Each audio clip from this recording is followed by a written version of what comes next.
Hi, Heather. Thanks for joining us today.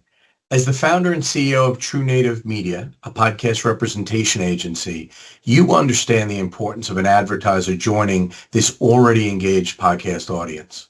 Based on what you've seen as an expert in the space, how does an advertiser generate the right talking points for an ad for their brand? Well, I think that you hit on the most important piece, John, and that is that you want to make sure that you're joining the conversation. As a podcast listener, you already have your attention tuned into the podcast. And I think sometimes we get a little confused. We're so used to trying to stand out and shout our message to get people's attention. But podcast listeners are already tuned into the messaging. So it's really important to make sure that what you're providing is actually going to just join the conversation and not interrupt the conversation. What you want to do is make sure that you're adding value to the conversation.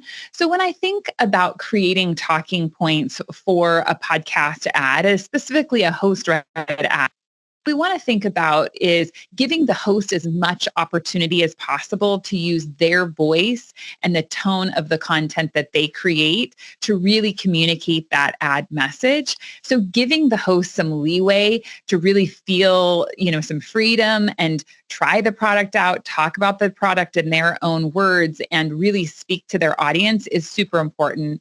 And then I also think it's really valuable to make sure that you're centered in on what your unique selling proposition is as a company. Think about all the products that you have to offer and then zero in on that product that you want to highlight, that you are really trying to get the conversions around, and then make sure that the host is really clear about what they should actually be talking about so that they can communicate that unique selling proposition to their audience.